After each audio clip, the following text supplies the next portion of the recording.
बिस्मिल्लाहिर्रहमानिर्रहीम अस्सलाम वालेकुम। इस उम्मीद के साथ कि आप जहां भी होंगे खुश भी होंगे और महफूज भी होंगे। रमज़ान की स्पेशल वीडियो में एक बार फिर खुश आमदेद। रमज़ान बुनियादी तौर पर तब्दीली का महीना है। इसमें आप अपने अंदर बहुत सारी ऐसी पॉजिटिव तब्दीलियां करके अपनी आने वाली ज़िंदगी में उनसे बेनिफिट ले सकते हैं। रमज़ान में एक तब्दीली आपके अंदर ये आती है कि रमज़ान का पूरा महीना आप पूरे डिसिप्लिन से गुजारते हैं, यानी इसमें वक्त की बड़ी पाबंदी करते हैं और आपको वक्त की कदर का एहसास होता है। आप सुबह से शाम तक पूरे दिन का स्केड्यूल बनाते हैं और उसी के तहत अपना पूरा दिन और फिर पूरा महीना गुजारते हैं। आप सैरी का टाइम पूरे वक्त पे करते हैं। इसी तरह अफ्तारी के वक्त भी आप 1 मिनट भी ऊपर नीचे नहीं होने देते और इसके दरमियान जो नमाजों के औकात हैं उसमें आप पूरी तनदेही से अपने पूरे जज्बात को लेकर, अपनी फिजिकली और रूहानी कैफियत को लेकर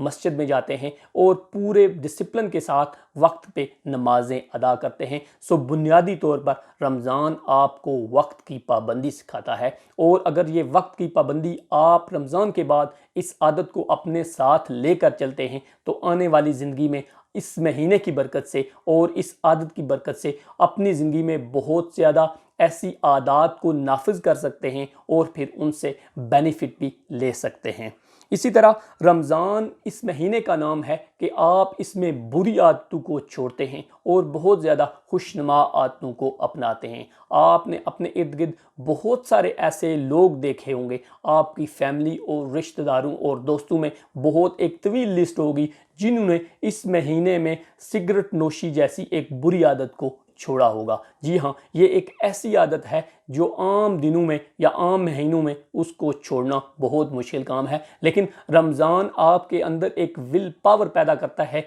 जिसकी बुनियाद पर इस बुरी आदत से लोग छुटकारा हासिल करते हैं और आने वाली ज़िंदगी में बहुत ज़्यादा बेनिफिट या अपनी ज़िंदगी को महफूज कर लेते हैं। इसी तरह रमज़ान करीम में आप लोगों के एहसास को समझने में आपको मदद मिलती है, क्योंकि आप खुद भी फिजिकली भूख और प्यास का सामना कर रहे होते हैं और इसी तरह जब आप भूखे और प्यासे रहते हैं तो वो लोग जिनके पास ये खाने की बुनियादी ज़रूरतें मौजूद नहीं हैं उनका एहसास आपके दिल में पैदा होता है और उसी एहसास के बलबूते पर आपने ये देखा होगा कि इस महीने में आम दिनों या महीनों की निस्बत लोग ज़्यादा सदका और खैरात करते हैं, अपने इर्द गिर्द लोगों के जो ज़रूरतमंद लोग हैं उनके अंदर राशन तकसीम करते हैं और उनकी उन मजबूरियों का या उनकी जो वो कैफियत है उनको उनसे निकालने में कोशिश करते हैं और मुआवन का किरदार अदा करते हैं, क्योंकि वो पूरा दिन भूखे रहते हैं और उनके अंदर ये एहसास पैदा होता है कि ये भूख और प्यास